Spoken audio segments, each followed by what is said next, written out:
বাবা গদা যুদ্ধে তো কোমরের নিচে মারা যাবে না, তাহলে দুর্যোধন কেন উরুভঙ্গ হয়ে পড়ে থাকলো? এই বিস্তারিত কাহিনীটা আমাদের একটু জানতে হবে।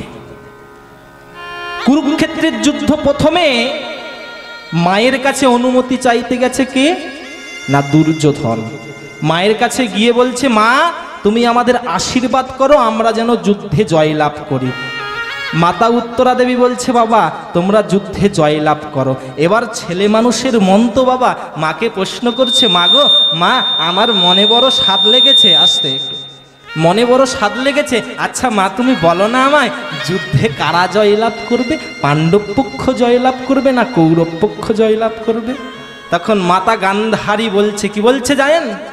জয়স্তু পাণ্ডু পুত্রাণাং যশাং পক্ষে জনার্দনম যথা কৃষ্ণ তথা ধর্ম, যথা ধর্ম তথা জয়।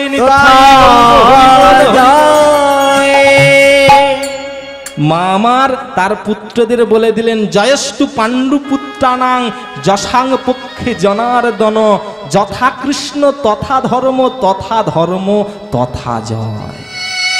ভক্তমণ্ডলী মায়েরা, মা জানেন যে আমি ছেলেকে আশীর্বাদ করছি বটে তুমি জয়লাভ করো, কিন্তু যেদিকে ধর্ম থাকে সেদিকেই জয় থাকে।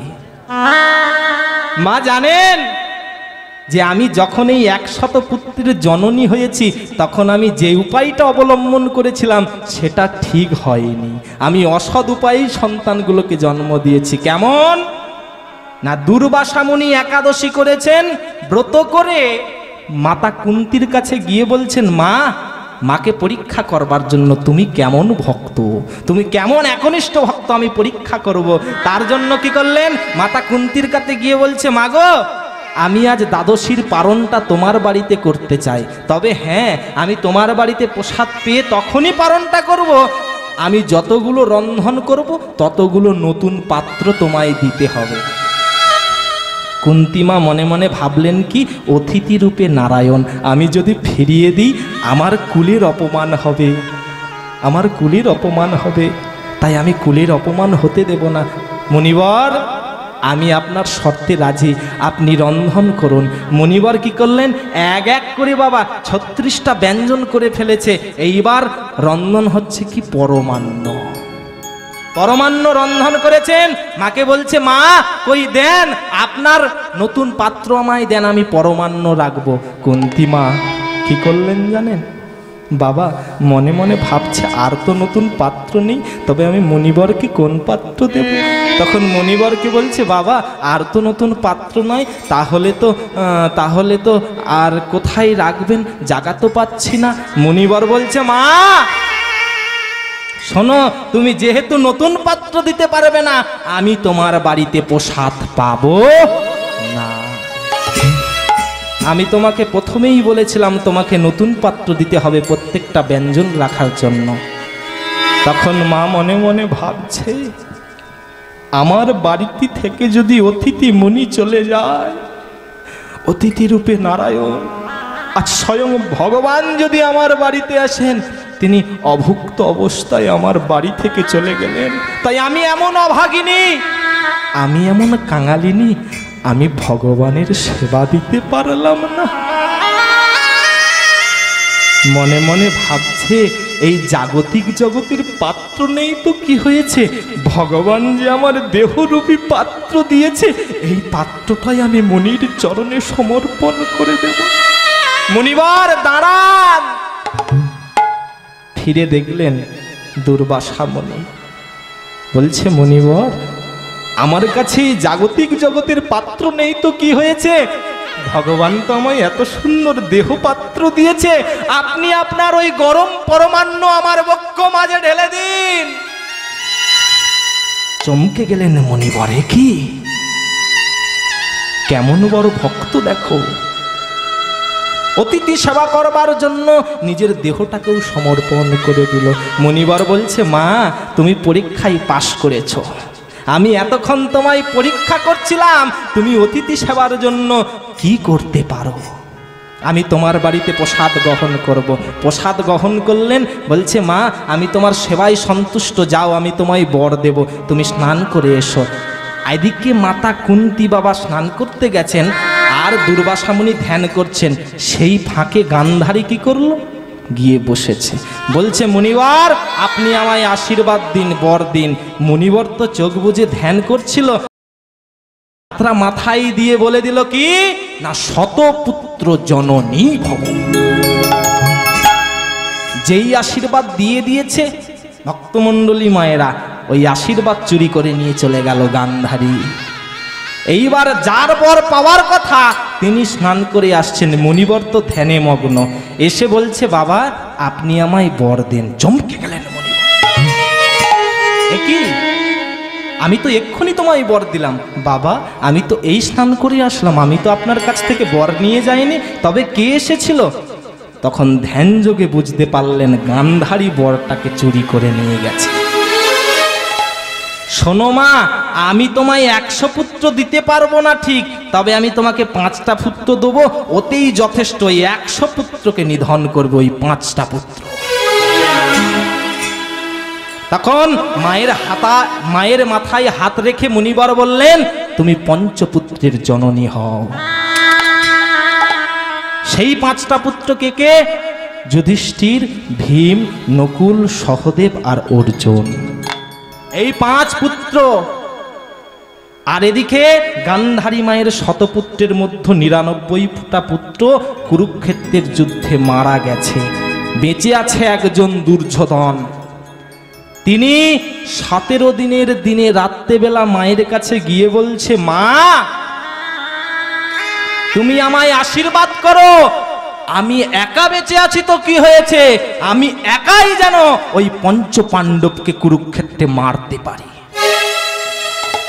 মা মনে মনে ভাবছে একটা একটা করে তো 99টা ছেলেকে হারিয়েছি, একটা ছেলে বেঁচে আছে, তাই সন্তান হারানোর কি জ্বালা, যে মায়েদের সন্তান হারিয়েছে তারা ছাড়া আর কেউ জানে না।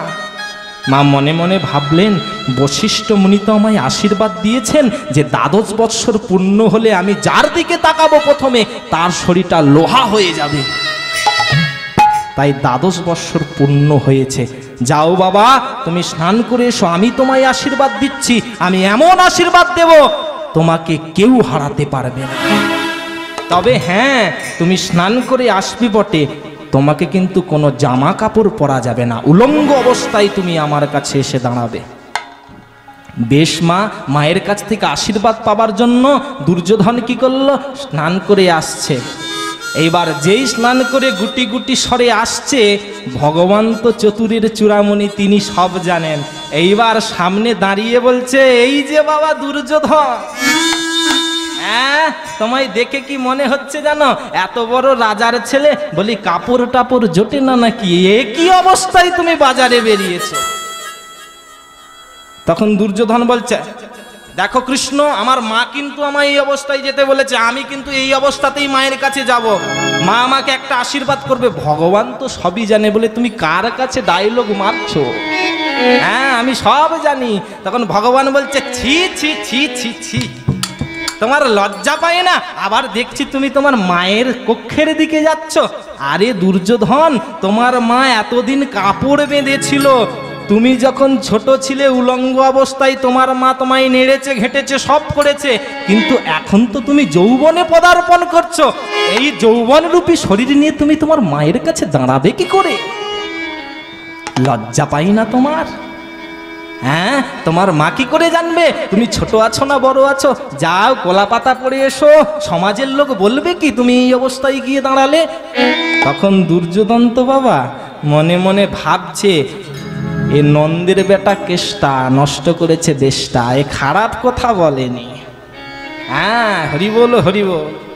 তা বলছে কেশব ঠিকই কথা বলেছে, একটা কলা পাতা পড়ে যায়, মায়ের সামনে এমন অবস্থায় দাঁড়ানোটা ঠিক হবে না।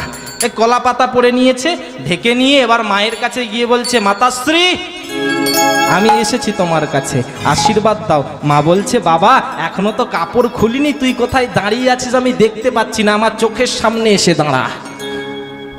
এইবার যখন দুর্যোধন চোখের সামনে দাঁড়িয়েছে, মাতা গান্ধারী কাপড়টা যেই খুলে দুর্যোধনের দিকে তাকিয়েছে, অমনি মায়ের চোখের জ্যোতি তেজস প্রভা দুর্যোধনের গিয়ে মধ্যে পড়ল। এইবার যেই তেজস্বী আশীর্বাদ গিয়ে পড়েছে, মা নয়ন মেলে দেখলেন কি একই দুর্যোধন, আমি তোমায় বলেছিলাম না তুমি উলঙ্গ অবস্থায় আমার কাছে আসবে, তুমি কলা পাতা পরে এসেছো, লজ্জা পায় না? কে তোমায় এই পরামর্শ দিয়েছে? কেন মা? ওই তো নন্দের বেটা কেষ্টা যে নষ্ট করেছে দেশটা। হরি বল হরি বল। মা বুঝতে পেরে গেলেন যে আমি যেটা মনে করি সেটাই হয়। কেন না, আমি সন্তানটা নিয়েছিলাম অসৎ উপায়ে। আমি যতই আশীর্বাদ করি না কেন, ভগবান যদি রাখে তাকে কেউ মারতে পারবে না, আর ভগবান যদি না রাখে তাকে কারো বাঁচানোর সাধ্য নেই। ভক্তমণ্ডলী মায়েরা, ভগবান কখন হাসে জানেন?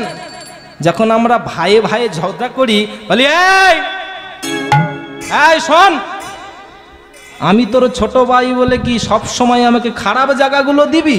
হ্যাঁ, আস্তে আস্তে অনেক ঝিলের ধার দেখেছি। কি ভেবেছিস কি ওই ঝিলের ধারের জমি আমি নেব? না না না, হ্যাঁ আমি নেব। ফিতে ধরে টানাটানি করছে ভাইয়ে ভাইয়ে। বলছে এই আমি এত বোকা নয়, ছোট ভাই বলছে। আমি ছোট বলে কি আমার ওপর অত্যাচার? শোন, ওই ঝিলের বাঁধ যদি ভেঙে যায়, আমার ধান জমি নষ্ট হয়ে যায়, ছাড়বো না বাবা। হ্যাঁ, আমার ধানের ওপরে সবকিছু, ওই ঝিলের ধারের জমি নেব না, তুই নে। ফিতে ধরে টানাটানি। ভগবান তখন হাসছে, বলছে ওরে তোরা কার জায়গা নিয়ে মাপার জন্য ফিতে ধরে টানাটানি করিস? তোরা শুধু আমার আমার করে গেলি, একবার ভেবে দেখলি না এই যে জায়গাটা নিয়ে আমার আমার করছিস, একবার প্রশ্ন করে দেখ তুই কার? ভক্তমণ্ডলী মায়েরা, ছেলে আমার, মেয়ে আমার, আত্মীয় আমার, পরিজন আমার, সবই আমার আমার, কিন্তু একবার ভেবে দেখলাম না এই জগৎ সংসারে সবাই আমার, কিন্তু আমি কার? হ্যাঁ, একটা সুন্দর গান আছে বাবা, আহা ভেবে দেখ মন কেউ কারো নয়,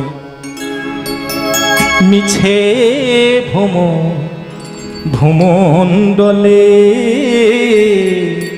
ভেবে দেখ মন কেউ কারো নয়, মিছে ভূমণ্ডলে, ভেবে দেখ মন কেউ কারো নয়, মিছে ভূমণ্ডলে, ভেবে দেখ মন কেউ কারো নয়, মিছে ভূমণ্ডলে, ভেবে দেখ মন কেউ কারো নয়, মিছে ভূমণ্ডলে, ভুলো না ভুলে যা লোকে মত্ত হয়ে মায়ার জালে, ভুলো না ভুলে যাও মোকে মত্ত হয়ে মায়ার জালে, ভেবে দেখ মন কেউ কারো নয়, মিছে ভূমণ্ডলে। নিতাই গৌর হরি বল হরি বল হরি বল। নয় মিছে ভূমণ্ডলে, ভেবে দেখ মন কেউ কারো নয়, তুমি যার জন্য মরো ভেবে ভেবে,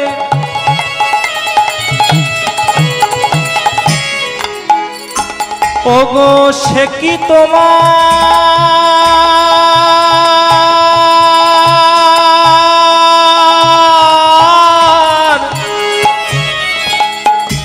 সঙ্গে যাবে?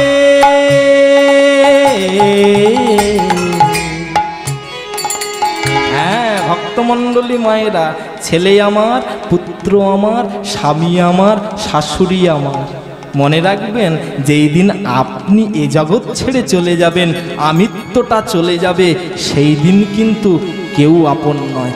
আপনি যে স্ত্রীকে মনের মতো ভালোবাসতেন, সেই স্ত্রী সেদিন কি করবেন জানেন? সেই প্রিয়সী দেবে ছড়া অমঙ্গল হবে বলে। নিতাই গৌর হরি বল হরি বল। দেবে ছড়া অমঙ্গল হবে বলে। একবার ভেবে দেখ মন কেউ কারো নয়, মিছে ভ্রমর ভূমণ্ডলে। ভেবে দেখ মন কেউ কারো নয়, মিছে ভ্রম ভূমণ্ডলে। ভেবে দেখ মন কেউ কারো নয়। দিন দুই তিনের জন্য ভবে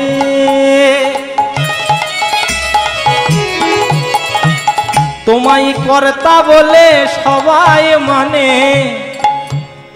ভক্তমণ্ডলী মায়েরা, আপনি সংসারটা চালাচ্ছেন, তাই আপনার স্ত্রী আপনার মেয়ে আপনাকে কর্তা জ্ঞানে ভালোবাসছে। হ্যাঁ, ভেবে দেখবেন তো আপনি কি আদেও সংসারের কর্তা? রঞ্জিত মল্লিকের একটা বই আছে বাবা, মনে পড়ে যায়। সেই রঞ্জিত মল্লিক বলছে, আমি সংসারে কেমন হয়ে আছি জানো, সবাই আমায় বলে আমি বাড়ির কর্তা কর্তা, কিন্তু আমি মোটেও বাড়ির কর্তা নয়, আমি হলাম বাড়ির কুত্তা। ভক্তমণ্ডলী মায়েরা, জীবের একটা সময় আছে যাকে কুকুরের মতো থাকতে হয়, ঘরে পাহারা দিতে হয়। তাই আপনাকে কর্তা মেনে আপনার মেয়ে বলল, বাবা বাজারে যাচ্ছ, আমার জন্য একটা দামি মুখের ক্রিম কিনে এনো তো। স্ত্রী বলল, শোনো ঠাকুর ঘরে ধূপ শেষ হয়ে গেছে, তুমি ধূপ এনো তো। বাজারে গেলেন, কসমেটিকের দোকানে উঠে বলছেন যে, দোকানদার আমার মেয়ে বলে দিয়েছে আমার জন্য ক্রিম নিয়ে যেতে, তাই আপনি সব থেকে দামি ক্রিমটা আমার মেয়ের জন্য দেন। দোকানদার কি করলো, 2000 টাকা দামি ক্রিমটা আপনাকে দিল। এইবার মনে পড়ে গেল বাজারের শেষে, এই রে আমার স্ত্রী তো আমায় বলেছিল ধূপ নিয়ে যেতে। ধূপ দোকানে গিয়ে বলছে, ও দোকানদার, বলি তোমার কাছে সব থেকে কম দামি যে ধূপের প্যাকেটটা সেটা দাও। যে সারা রাজ্যের কর্তৃত্ব করছে তার জন্য তুমি কম দামি জিনিসটা নিয়ে এলে, আর নিজের মেয়ের জন্য দামি ক্রিমটা। যে আপনাকে কদিনের জন্য এই গোচারণ ভূমিতে খেলবার জন্য পাঠিয়ে হয়েছেন, আর আপনি তার জন্যই কম দামি জিনিস নিচ্ছেন। সংসার ক্ষেত্রে আপনাকে সবাই কর্তা বলছে, আপনি যেদিন চলে যাবেন বুঝতে পারবেন সংসারের কে কর্তা আর কে চাকর। জীব নিত্য কৃষ্ণদাস তাহা ভুলি গেলা, অথয়েব মালা তার গলাতে বান্ধিলা। ভক্তমণ্ডলী মায়েরা, আপনাকে সমাজে 4 দিনের জন্য সবাই কর্তা বলে মানবে, কিন্তু যাকে কর্তা বলে মানার তাকে কিন্তু মানুষ চিরকাল মানবে। দিন 2-3 জন্য ভবে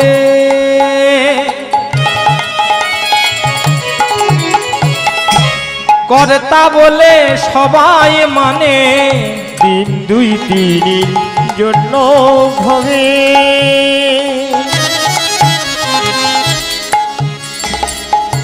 কর্তা বলে সবাই মানে। সেই কর্তারে দেবে ফেলে কালাকালের কর্তা এলে। সেই কর্তারে দেবে ফেলে কালাকালের কর্তা এলে। একবার ভেবে দেখ মন কেউ কারো নয়, মিছে ভ্রমর ভূমণ্ডলে। তাই হরিবোল হরিবোল হরিবোল। মিছে ভ্রম ভূমণ্ডলে, ভেবে দেখ মন কেউ কারো নয়। ভগবান হাসেন, ওই যে ভাইয়ে ভাইয়ে দড়ি নিয়ে টানাটানি, ভগবান বলে তোমরা আমারে আমারে করে গেলে, তোমরা আমারে আমারে করে গেলে, যেদিন তোমাদের চোখটা বুঝে যাবে সেদিন হয়ে যাবে সরকারি খামার। আর এক জায়গায় হাসে ডাক্তারবাবু বলেন, ওমা এত কাঁদছো কেন? কেঁদো না কেঁদো না, তোমার ছেলেকে আমি ঠিক করে দেব। তখন ভগবান ওপর থেকে হেসে বলে, ডাক্তারবাবু আমি যদি মনে করি একে রাখবো, তখন আপনাকে আর ইঞ্জেকশন পুশ করতে হবে না। আর আমি যদি মনে করি এ বেটাকে রাখবো না, আপনি যত ইঞ্জেকশন পুশ করুন না কেন, এ বেটা আর বাঁচবে। তাই ভক্তমণ্ডলী মায়েরা, এদিকে দুর্যোধন কি বলছে, মা শোনো মা, তুমি আমায় আশীর্বাদ দিয়েছো, আমি তো ভীমের সঙ্গে গদা যুদ্ধ করব, ও কোনো অসুবিধা নেই। কেন না, গদা যুদ্ধে নিয়ম আছে কোমরের নিচে মারা যাবে না, ভীম মারতে পারবে না। তুমি যে আশীর্বাদ আমায় দিয়েছ, গদা দিয়ে মেরে ভীম বেটাকে শুইয়ে দেব। এইবার চলেছে কুরুক্ষেত্রে, দাঁড়ালো কি পাণ্ডব পক্ষ আর কৌরব পক্ষ। দুজনে গদা যুদ্ধ হচ্ছে। দাঁড়িয়ে দাঁড়িয়ে দেখছে কে না, ভগবান আর পঞ্চ পাণ্ডবের 4 ভাই দাঁড়িয়ে দাঁড়িয়ে দেখছে মজাটা। এবার দুর্যোধন তো শক্তিশালী হয়ে গেছে, লোহার মতো শরীর হয়ে গেছে, ক্রোধান্বিত হয়ে গদাটা তুলে ভীমের ওপর মারল। এবার যেই ভীমের উপরে মেরেছে, ভীম তো শুয়ে পড়েছে। ভগবান মনে মনে ভাবছে, আমার ভক্তটাকে কষ্ট দিচ্ছে, আমি কি আর থাকতে পারি? অর্জুনকে বলছে, অর্জুন, তা তোমার ভাইকে দুর্যোধন এত মারছে, তুমি কিছু বলো, মনে করিয়ে দাও তোমার ভাইয়ের প্রতিশ্রুতির কথাটা। কি কথা কেশব? না, সেই দিন যেই দিন দ্রৌপদীর বস্ত্রহরণ হচ্ছিল, সেই দিন দুর্যোধন বলেছিল দ্রৌপদীকে উরুতে বশ করাবে, আর তুমি সেদিন প্রতিজ্ঞা করেছিলে তুই উরুতে বশ করাবি, তোর উরুটাই আমি ভেঙে দেব। তাই তোমার ভাইকে মনে করিয়ে দাও প্রতিশ্রুতির কথা। কেশব, যুদ্ধক্ষেত্রে তো নিয়ম নাই। বলছে, তুমি কাকে নিয়ম শেখাচ্ছ? যেই দিন তোমার পুত্রকে সবাই মিলে নিরীহভাবে হত্যা করেছিল, সেই দিন তোমার নিয়ম কথাই ছিল অর্জুন।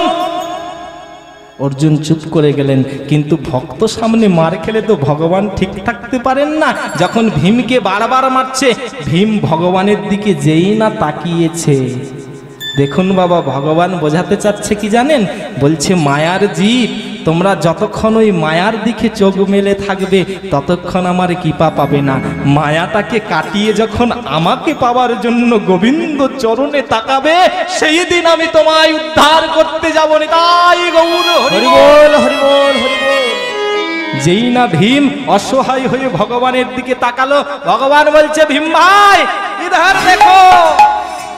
ভীম বুঝতে পেরে গেল ভগবান কোথায় মারতে বলছে, সঙ্গে সঙ্গে উঠে গদা দিয়ে মারলো দুর্যোধনের উরুতে। এইবার যেই মেরেছে, দুর্যোধন তো শুয়ে পড়লো, বারবার গদা দিয়ে মেরে দুর্যোধনের উরুটা ভঙ্গ করে দিল।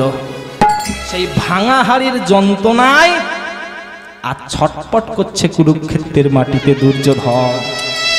ও আর বলো না, আজকে বোধহয় ঠান্ডাটা পড়বে। ওই ভাঙা হাড়ের কি জ্বালা দুর্যোধন বুঝে যাবে।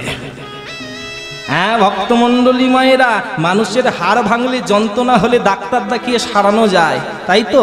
একবার বলুন তো, মনে যদি কারো ভেঙে যায়, মনে যদি কারো যন্ত্রণা লাগে, ডাক্তারের কাছে গেলে কি সারানো যাবে? চলবে না। হরি বল, হরি বল। তাই আজ ভাঙা হাড় নিয়ে দুর্যোধন পড়ে আছে আর চিৎকার করছে, কেউ কি নেই আমাকে বাঁচানোর মতো? কেউ কি নেই আমার কাছে পাশে দাঁড়ানোর মতো? হঠাৎ কে যেন বলে উঠলো, বন্ধু আমি আছি। কে তুমি? আমি হলাম অশ্বত্থামা। হাত ধরে কথা দিচ্ছি বন্ধু, তুমি যেটা বলবে আমি সেটা করব। ভক্তমণ্ডলী মায়েরা, বন্ধু কাকে বলে? আত্মার সঙ্গে আত্মার সম্পর্ক থাকলে তাকে আত্মীয় বলে। প্রাণের সঙ্গে প্রাণের সম্পর্ক থাকলে প্রাণনাথ বলে। তাহলে বন্ধু কাকে বলে? বলে যুদ্ধের যোদ্ধাকে চেনা যায় যুদ্ধের ময়দানে, আর বন্ধুকে চেনা যায় বিপদের সময়। আজ বিপদের সময়ে কে দাঁড়িয়েছে? অশ্বত্থামা। এপিজে আব্দুল কালাম বলছে, একজন বন্ধু 100টা বইয়ের সমান, কিন্তু একজন প্রকৃত বন্ধু একটা লাইব্রেরির সমান। ভগবান বেছে দেবেন আপনার আত্মীয়, কিন্তু আপনি বেছে নেবেন আপনার বন্ধুকে। আপনি যেমন হবেন আপনার বন্ধু তেমন হবে।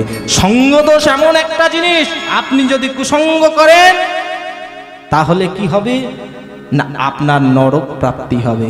আর আপনি যদি সাধু সঙ্গ করেন তাহলে আপনার গোবিন্দ চরণ পেয়ে যাবেন। নিতাই গৌর হরি বল। ভক্তমণ্ডলী মায়েরা, একটা গোবরে পোকাই পড়ে পড়ে গোবরের কীট পতঙ্গ খায়। এক ভ্রমর কি করে? ফুলের মধু পান করে ঘুরে বেড়ায়। তা একজন ভ্রমর এসে বলছে, ভাই তুমি কতদিন আর ওই গোবরে পড়ে থেকে দুর্গন্ধের মধ্যে পড়ে থাকবে? চলো একটু ফুলের মধু খেতে চলো আমার সঙ্গে। তখন গোবরে পোকা বলছে, বন্ধু আমার তো আর তোমার মতো ডানা নেই যে উড়ে উড়ে যাব, তুমি যদি আমায় নিয়ে যাও তাহলে যেতে পারি। বেশ বন্ধু, কাল সকালে তৈরি থেকো, আমি তোমায় নিয়ে যাব। ভ্রমর কি করলো, পরের দিন সকালে গোবরে পোকাকে পিঠে করে চাপিয়ে ফুলের মধ্যে ছেড়ে দিয়েছে। এইবার গোবরে পোকা যে গোবর কে এতদিন থেকেছিল, আজ সে ফুলের মধু পেয়েছে, ফুলের মধু পান করছে, মুখেতে বড় সুস্বাদু লেগেছে, আরো পান করছে। এবার মধু পান করে করে নেশা হয়ে গেছে। এবার যেই ফুলের মধ্যে নেশা হয়ে পড়ে গেছে, সেই ফুলটা বাবা কি হয় জানেন, পাপড়িটা বন্ধ হয়ে যায়। এবার যখন পাপড়িটা বন্ধ হয়ে গেছে, পরের দিন সকালে কি করেছে, এক মালি এসেছে গোবিন্দ চরণে ফুল দেবার জন্য। এইবার সেই ফুলটাকে চয়ন করে সুগন্ধ চন্দন ঘরিষণ করে গোবিন্দের চরণ যেই দিয়েছে, বা ধীরে ধীরে বেলা হতে থাকছে, সূর্যের আলোতে যখন ফুলটা প্রস্ফুটিত হয়ে গেছে, তখন গোবরে পোকা গোবিন্দ চরণে যেই তাকিয়েছে, কি আমি কোথায় এসে পড়েছি, আমি যে গোবিন্দ চরণে, আমি যে মদন মোহনের চরণে পড়ে আছি। মনে পড়ে গেল, আমার বন্ধু না যদি আমাকে ফুলের মধু পান করাতে আনতো, তাহলে কি আমি গোবিন্দ চরণ পেতাম? তাই সাধু সঙ্গ সর্বশাস্ত্রে কয়, সাধু সঙ্গ লোয়া মাত্র কৃষ্ণ প্রেম ভক্তি হয়। ভক্তমণ্ডলী মায়েরা, আজ আপনারা এখানে এসে বসেছেন, সাধু সঙ্গ করছেন, সাধু সঙ্গ করলেই আপনি ভগবানকে পাবেন। আজ গোবরে পোকা ভ্রমরের মতো সাধুকে পেয়েছিল বলে, ভ্রমরের মতো সাধু সঙ্গ করেছিল বলে, কোথায় গিয়ে পড়লো না গোবিন্দ চরণে। হরি বল হরি বল, সবাই মিলে একটু উলুধ্বনি দিয়ে দেন, তাই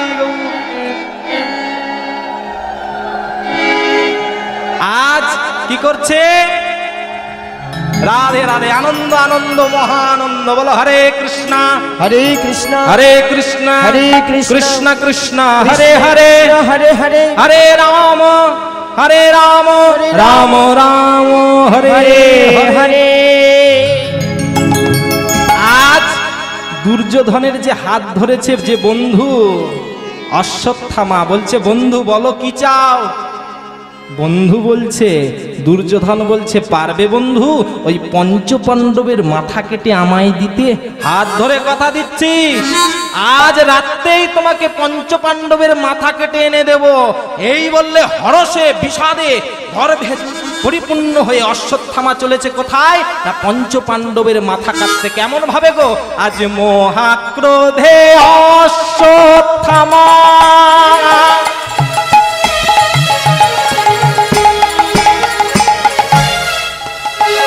দেখো চলিলা সত্তরে,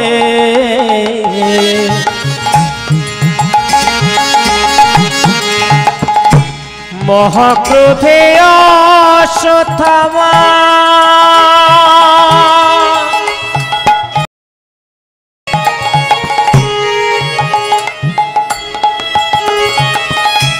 চলিল সত্তরে।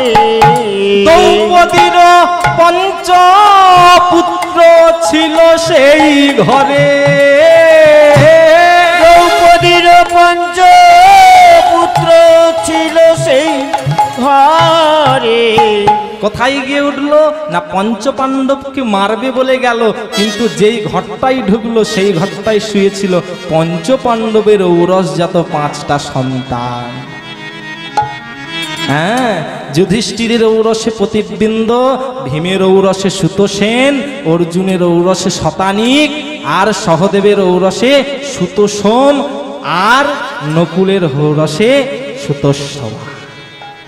এই 5 পুত্র কি করলো, যেই কক্ষের মধ্যে শুয়েছিল সেই কক্ষের মধ্যে ঢুকেছে। এবার ঢুকে কি বলছে, 5 জন শুয়ে আছে তো, এবার মনে মনে ভাবছে, কি ভাবছে, ভাবিলেন পঞ্চপুত্র এই পঞ্চজন, ভাবিলেন পঞ্চপুত্র এই পঞ্চজন, আমি একে একে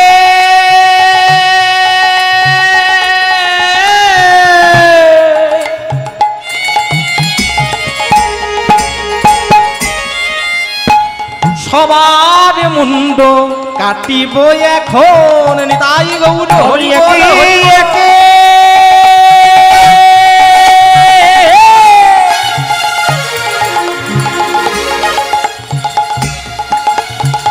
সবারই মুন্ড কাটিব এখন, আমি একে একে কেটে নেব নিতাই গৌর একে হরি বল।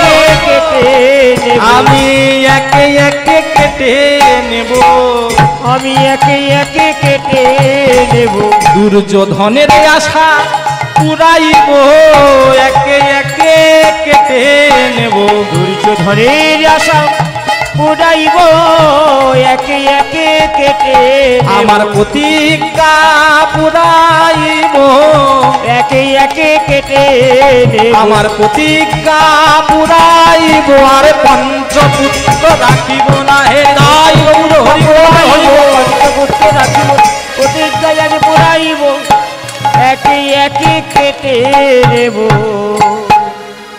তাই যেই কক্ষে ঢুকেছে সেই কক্ষে শুয়েছিল কে না পঞ্চ পাণ্ডবের ঔরস যত পাঁচটা পুত্র। অন্ধকারে না দেখতে পেয়ে অশ্বত্থামা কি করলো না পাঁচটা পুত্রের মাথাকে কেটে কাপড়ে করে বেঁধে এনে দুর্যোধনের সামনে ফেলে বলছে, পঞ্চ পাণ্ডবের মাথা দেখো হই এখন, দেখো হয়ে এখন একজন না রাখিনুই আমি পাণ্ডুর নন্দ। পাণ্ডুর নন্দ। এবার যেই কথা বলেছে, ও বন্ধু আমি পঞ্চ পাণ্ডবের মাথা কেটে এনেছি, হাড়ে ভাঙার যন্ত্রণা হচ্ছিল। যেই শুনেছে পঞ্চ পাণ্ডবের মাথা কেটে এনেছে, সঙ্গে সঙ্গে কি করলো জানেন? এত শুনি হরষিত হইলা দুর্যোধন, হইলা দুর্যোধন। সাধু সাধু বলি রাজা উঠে বসিল তখন, বসিল তখন। ভাঙা হাড়ির যন্ত্রণা হচ্ছিল বটে, যেই বলেছে পঞ্চ পাণ্ডবের মাথা কেটে এনেছি, সঙ্গে সঙ্গে উঠে বসেছে। দাও বন্ধু দাও, ওই যে আমার হাড়টাকে ভেঙেছে ওর মাথাটা দাও। বলছে কার মাথা দেব? বলে কেন ওই ভীম বেটার মাথাটা আমাকে। বলছে বন্ধু অন্ধকার তো দেখতে পাচ্ছি না কোনটা ভীমের মাথা। বলে তোমার কি মাথায় একটুকু বুদ্ধি নেই? বলে কেন? ও ভীম বেটা খাই বেশি, ওর মাথাটা বড়, ওই বড় মাথাটা আমাকে দাও। এবার অন্ধকারে হাত কাপড়ের মধ্যে ঢুকিয়েছে, যেই মাথাটা বড় দিয়েছে, এইবার ক্রোধের জ্বালা সে কি আর সামলানো যায়? মাথাটা পেয়েই পাথরের মধ্যে ছুঁড়ে মারল। এইবার যেই মাথাটা পাথরের মধ্যে ছুঁড়েছে, সঙ্গে সঙ্গে মাথাটা ফেটে চৌচিরে। কি বন্ধু এ তো ভীমের মাথা নয়। কেন? বলছে আমার পর্বত সাদিস গোদা ঘাতে ভীমের মাথায় ছোটবেলা থেকে কতবার মেরেছি, ভীমের মাথা অক্ষত আছে, কিন্তু আজ ওই ভীমের মাথাটা পাথরে ছুঁড়ে মারলাম, সঙ্গে সঙ্গে ফেটে চৌচির হয়ে গেল। এ ভীমের মাথা হতে পারে না। মশালটা জ্বালিয়ে দেখলো, এ কি? এ তো ভীমের মাথা নয়, এ পঞ্চ পাণ্ডবের ঔরসজাত পাঁচটি পুত্র। দেখে বন্ধুকে বলছে, বন্ধু তুমি নিষ্ঠুর কেন জানো? আমার দাদারা শত্রু হতে পারে, আমার ভাইয়েরা শত্রু হতে পারে, তা বলে তুমি আমার ভাইদের সন্তানের মাথা কেটে আনবে? হ্যাঁ বাবা, দুষ্ট ব্যক্তির অন্তরেও কিন্তু ভালোবাসা থাকে।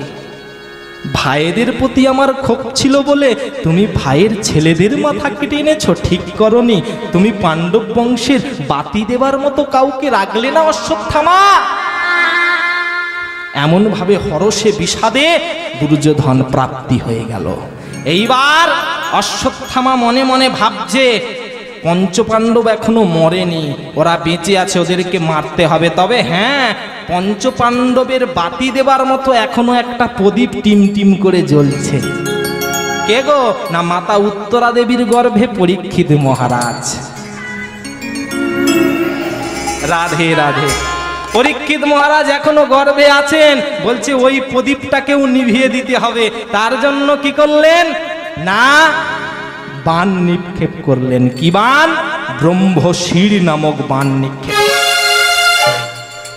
যেই বান নিক্ষেপ করেছে, মাতা উত্তরা দেবী দেখতে পাচ্ছেন যে একটা বান মায়ের দিকে ছুটে আসছে মায়ের গর্ভটাকে নষ্ট করবার জন্য। তাই জীব যতই বিপদে পড়ুক না কেন, যখন নিজে বিপদের সম্মুখীন করতে পারে না, আশ্রয় নেয় গোবিন্দ। তাই মা আমার পন্থা না ভেবে কি করলেন, গোবিন্দ চরণে গিয়ে আছাড় খেয়ে পড়লেন আর বললেন, ও গো কোথা নারায়ণ শ্রীমধুসূদন দিনের দয়াল দীনবন্ধু, দিনের দয়াল দীনবন্ধু। নিতাই গৌর হরি বল হরি বল। কোথা নারায়ণ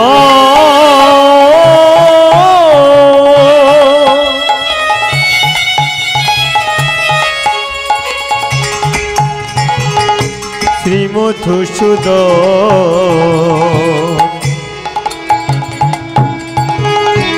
দিনের দয়াল দীন বন্ধু,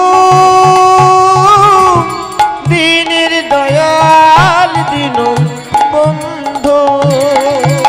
তুমি রেখো গো চরণে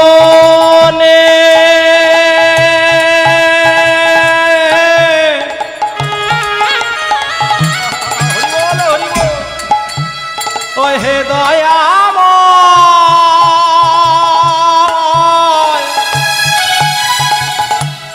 ও হে কৃপাময়,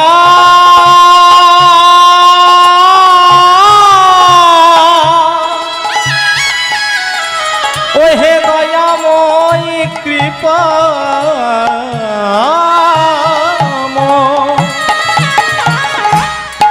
তুমি রেখো গো চরণে এই মিনতি জানাই,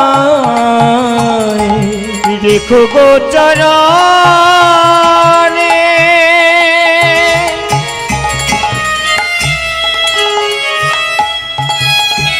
মিনতি জানাই, দিনের দয়াল দীনবন্ধু, দিনের দয়াল দীনবন্ধু। কোথা নারায়ণ নিতাই গৌর হরি বল হরি বল। শ্রীমধুসূদন দিনের দয়াল দীন বন্ধু, দিনের দয়াল দীন বন্ধু। ভক্তমণ্ডলী মায়েরা আমাকে জানতে চেয়েছেন, কমিটি দাদা ভাইয়েরা, যে গান্ধারীর কবে চোখে কাপড় বাঁধা হলো। এই প্রসঙ্গে বলি, যখন গান্ধার রাজের নয়নে তো ছোটবেলা থেকেই অন্ধ, এবার একটা সতী সাবিত্রী স্ত্রী যদি তার সহধর্মিণী হন, স্বামীর যে অন্ধ হওয়ার জ্বালা কষ্ট তিনি যদি নিজের মধ্যে অনুভব করেন, তাহলে বলুন কতটা স্বামীকে ভালোবাসলে কোনো মেয়ে চোখে কাপড় বেঁধে থাকে? বলে কেন? বলছে আমার স্বামী তো অন্ধ, অন্ধ হওয়ার কি যে জ্বালা, যে জ্বালা যে অন্ধ হয় সেই বোঝে। তাই আমার স্বামী কতটা কষ্ট আছে সেটা আমাকে উপলব্ধি করতে হবে। তার জন্য বিবাহের পরের দিন থেকেই গান্ধারী চোখে কাপড়টা বেঁধে রেখে দিয়েছিল। ভক্তমণ্ডলী মায়েরা, এটাই হলো ভালোবাসা। আর আমরা আজকাল যে ভালোবাসা ভালোবাসি, ওটা ভালোবাসা নয়।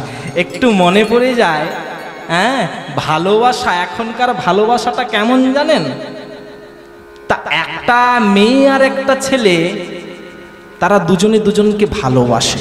এইবার গাছের পেছনে দুজনে বসে আছে, বসে বসে গল্প করছে। আর একজন গরু চড়াচ্ছিল, তার গরুটা হারিয়ে গেছে, গরুটাকে খুঁজছে চারদিকে। কেমন? এবার যখন গরুটা খুঁজছে তখন কি হলো, এবার সে বটবৃক্ষের ছাওয়ায় যেই গাছের পেছন দিকে ছেলে মেয়েটা বসে গল্প করছিল, সেই গাছের এই প্রান্তে দাঁড়িয়ে আছে। এবার ছেলেটা যখন কথা বলছে, মেয়েটা বলছে, আচ্ছা তুমি আমাকে কেমন ভালোবাসো? বলছে আমি তোমায় এমন ভালোবাসি না, জগতের সমস্ত কিছু তোমার চোখের মধ্যে দেখতে পাই।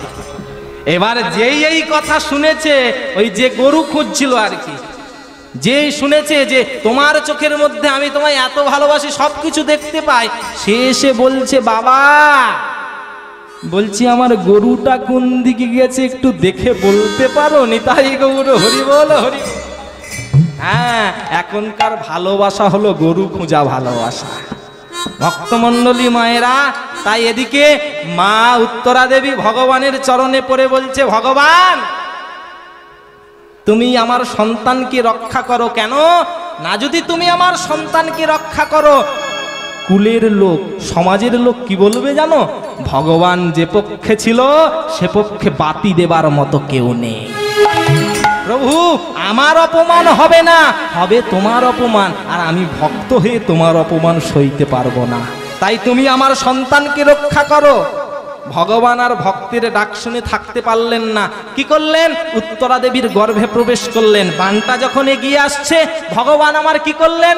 যোগ বলে উত্তরার গর্ভের ভিতরে, নিতাই গৌর বলে উত্তরার গর্ভের ভিতরে, আজ যোগ বলে উত্তরার গর্ভের ভিতরে, যোগ বলে উত্তরার গর্ভের ভিতরে, কুরু বংশ রক্ষা হেতু পশিলা সত্তরে, কুরু বংশ রক্ষা হেতু কুশিলা সত্তরে, মায়া যোগে সেই গর্ভ করি আবরণ, মায়া যোগে সেই গর্ভ করি আভরণ, আপনি গর্ভের মধ্যে রহেন তখন, আপনি গর্ভের মধ্যে রহে না তখন, আহা রাখিতে ভক্তের মান, রাখিতে ভক্তের আজ মান, রাখিতে ভক্তের মান, রাখিতে ভক্তের আজ মান, প্রবেশিলা ভগবানে রাখিতে ভক্তের মান, প্রবেশিলা ভগবান রাখিতে ভক্তের মান, আজ প্রবেশিলা ভগবানে হয়ে সর্বশক্তিমান, তাই গৌর হরি বল হরি বল। হয়ে সর্বশক্তিমান, প্রবেশিলা ভগবান রাখিতে ভক্তের মান, রাখিতে ভক্তের মান। ভগবান কি করলেন? যোগ বলের দেওয়া উত্তরা দেবীর গর্ভে প্রবেশ করলেন, আর গদাঘাতে ভয়ঙ্কর রূপী ব্রহ্মবাণকে প্রহার করলেন। এইবার গর্ভের মধ্যে আছে কে? পরীক্ষিত মহারাজ। এবার ভগবান যখন গর্ভের ভেতরে প্রবেশ করেছে, পরীক্ষিত মহারাজ দেখছে কি? শঙ্খ চক্র গদা পদ্মধারী নারায়ণ গর্ভের মধ্যেই দর্শন হয়ে গেল। ভাবুন তো, একটা মানুষ যখন কত ভাগ্যবান হলে গর্ভের মধ্যে ভগবানের দর্শন করতে পারে। ভক্তমণ্ডলী মায়েরা, ভগবানের দর্শন যেই হয়েছে, দেখতে দেখতে দিন কাটতে থাকে। এইবার তো মর্ত্যের মাটিতে আসতে হবে। 10 মাস 10 দিন পরিপূর্ণ হয়ে গেল, আর যেই পরিপূর্ণ হয়েছে কি গো? হেন কালে পরীক্ষিত পাণ্ডু বংশধর, নিতাই গৌর হরি বল। পরীক্ষিত পাণ্ডু বংশধর, আহা হেন কালে পরীক্ষিত পাণ্ডু বংশধর, হেন কালে পরীক্ষিত পাণ্ডু বংশধর, জনমল ভেনয়াসি অবনী উপর, জনমল ভেনয়াসি অবনী উলুধ্বনি উলুধ্বনি উলুধ্বনি, জনমল ভেনয়াসি অবনী উপর, জনমল ভেনয়াসি অবনী উপর। এইবার ভক্ত কি যে সেদিনে আসতে পারে? ভক্ত কখনো অশুভ দিনে আসে না। দিনটা কেমন ছিল? শুভ দিন শুভ লগ্ন সুসময় জানিয়া, শুভ দিন শুভ লগ্ন সুসময় জানিয়া, পরম পবিত্র ভক্ত জন্মিল আসিয়া, পরম পবিত্র ভক্ত জন্মিল আসিয়া, আহা পরম পবিত্র ভক্ত জন্মিল আসিয়া, পরম পবিত্র ভক্ত জন্মিল আসিয়া। আচ্ছা, এমন কৃষ্ণ ভক্ত সন্তান পেয়ে আমরা কি সবাই আনন্দে থাকতে পারি না দুঃখে থাকতে পারি? তাহলে সবাই মিলে একবার উলুধ্বনি। আহা পরম পবিত্র ভক্ত জন্মিল আসিয়া, পরম পবিত্র ভক্ত জন্মিল আসিয়া, ভক্তের আগমনে ধরা নাচিয়া উঠিল, ভক্তের আগমনে ধরা নাচিয়া উঠিল, ভক্তের আগমনে ধরা নাচিয়া উঠিল, ভক্তের আগমনে ধরা নাচিয়া উঠিল, ধর্ম শিখাইতে পরীক্ষিত জনমিল, ধর্ম শিখাইতে পরীক্ষিত জন্মিল, আনন্দ আর ধরে না, আনন্দ আর ধরে না, আহায় আনন্দ আর ধরে না, আনন্দ আর ধরে না, মাতায় উত্তর আরো মনে আনন্দ আর ধরে না, মাতায় উত্তর আরো মনে আনন্দ আর ধরে না, আহা মাতায় উত্তর আরো মনে শুভ সংবাদ আজ শুনে তাই গৌর হরি বল হরি বল। মাতায় উত্তর আরো মনে শুভ আনন্দ আর ধরে না, আনন্দ আর ধরে না, আনন্দ আর ধরে না। ভক্তমণ্ডলী মায়েরা, এইবার একটা মা 10 মাস 10 দিন গর্ভ যন্ত্রণা সহ্য করে যখন একটা সন্তানের মুখের দিকে তাকায়, মা যত কষ্ট যত যন্ত্রণা সব ভুলে যায়। আচ্ছা বলুন তো মায়েরা, জন্মাবার পর ছেলের মুখে কি দেয়? কি দেয়? মধু। ঠিক কথা, মধু দেয়। আচ্ছা মধুটা যদি ভেজাল থাকে, ওই ভেজাল মধু খেয়ে ছেলে তোমাকে দেখাবে জাদু। হ্যাঁ, ওই জন্য খাঁটি মধু খাওয়াতে হবে। এইবার ছেলেটা জন্মগ্রহণ করলো, এইবার জ্যোতিষীকে ডেকে যুধিষ্ঠির মহারাজ বলছে, বলো জ্যোতিষী ছেলের নাম কি রাখা যায়? জ্যোতিষী কি করলো? দিন গণনা করে কুষ্টি বিচার করে বলছে, আপনি বড়ই ভাগ্যবান। আর মাকে বলছে, আপনি বড়ই ভাগ্যবতী। কেন জানেন? আপনার এই ছেলে সাধারণ ছেলে না, এ ছেলে রাজ্য পালন তো করবে, ধর্মপথে থাকবে, ধর্মপথে থেকে প্রজা পালন করবে, শেষে ব্রহ্মশাপগ্রস্ত হয়ে সুখদেব গোস্বামীর মুখে 7 দিন ভাগবত কথা শ্রবণ করবে, হরিনাম গুণকীর্তন শ্রবণ করবে, সর্বশেষে তক্ষক দংশনে মৃত্যু হবে। মনটা খারাপ হয়ে গেল যুধিষ্ঠির মহারাজের। কিছুক্ষণ পর জ্যোতিষী বলছে, মন খারাপের দরকার নাই ওগো, তারপরে তোমাদের পরীক্ষিত ভগবানের চরণ পাবে। যেই এই সংবাদ শুনেছে যুধিষ্ঠির মহারাজের আনন্দে বুকটা ভরে গেল। দেখতে দেখতে ছেলেটা শশীকলার ন্যায় বড় হচ্ছে। ভক্তমণ্ডলী মায়েরা, ছেলেরা 6 মাসে পদার্পণ করলে একটা অনুষ্ঠান হয়। বলুন তো কি অনুষ্ঠান হয়? হ্যাঁ, অন্যায় মুখে ভাত না, মুখে ভাত আলাদা, অন্নপ্রাশন আলাদা। এখন তো আমাদের সমাজে মুখে ভাতই হয়। মুখে ভাত আর অন্নপ্রাশন জিনিসটা কেমন না, অন্নপ্রাশন হচ্ছে, অন্নপ্রাশনকে সন্ধি বিচ্ছেদ করলে দাঁড়ায় কি? অন্ন প্রাশযুক্ত অন্ন। অন্ন মানে ভাত নয়, অন্ন মানে ভগবানকে নিবেদিত প্রসাদ। পরম ব্রহ্ম আস্বাদনের পর যাহা কিছু হয় তা হয় প্রসাদ। আর সেই প্রসাদ যদি কোনো সাধু গুরু সজ্জন ভক্ত পান তখন হয় প্রাস। আর সেই অন্ন যদি শিশুর বদনে দেওয়া হয় তখন সেটা হয় অন্নপ্রাশযুক্ত অন্ন, অন্নপ্রাশ।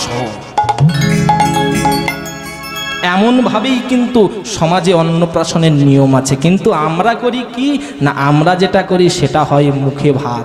কেমন গো, শুনছো বাবা? এই যে তোমাকে বলছি, নাতির জন্য যেই মোটা চেনটা গড়িয়ে এনেছো, নাতির গলায় পরিয়ে দাও। হ্যাঁ হ্যাঁ দিচ্ছি। এবার বাবা কি করলো? নাতির গলায় চেনটা পরিয়ে দিয়েছে। বলছে, বাবা ওই যে থালার মধ্যে বড় রুই মাছের মাথাটা আছে, ওইটা নাতির মুখে ঠেসে ধরো। হ্যাঁ মা বলছে রুই মাছের মাথাটা ঠেসে ধরো কেন? বলছে, এখন থেকে ওই রুই মাছের মাথা খেয়ে প্র্যাকটিস করুক।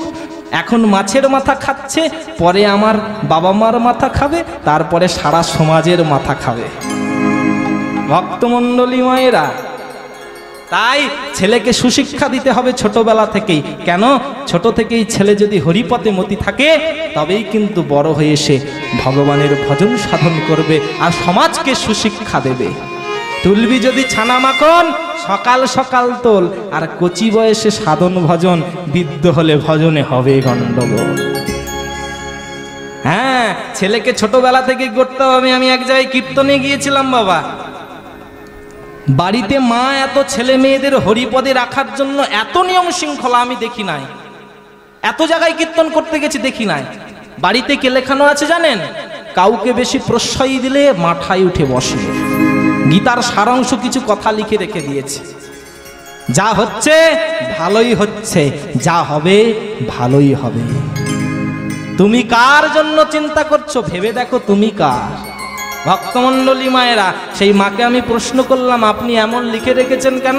বলছে, বাবা আমি আমার ছেলে মেয়েদের কি করি জানো? প্রত্যেক দিন সকালবেলা একটা করে গীতার শ্লোক মুখস্থ করায়। তারপরে এদেরকে খেতে দিই, যেদিন না মুখস্থ করতে পারে সেদিন খেতে দিই না। এমন শাসনে ছেলেকে রাখবেন, দেখবেন মারতে লাগবে না। ও একদিন গীতার শ্লোক একটা মুখস্থ করার পরে 1 সাল লেগে যাবে। ভক্তমণ্ডলী মায়েরা, তাই অন্নপ্রাশন হলো। আর অন্নপ্রাশনে আর একটা জিনিস করা হয়, কি গো? ওই বই খাতা পেন টেন সব রেখে বলে ছেলেটা হামাগুড়ি দিয়ে যেটা ধরবে, ছেলে যদি পেন ধরে লেখক হবে, বই ধরলে কি হবে গো? পরম জ্ঞানী হবে। তা একটা আমি কথা বলি, যে ছেলেটা হামাগুড়ি দিয়ে আয়না চিরুনি ধরে সে কি করে? হ্যাঁ, দিনে 15 বার মুখ দেখবে আর চিরুনি দিয়ে 40 বার মাথা আঁচড়াবে।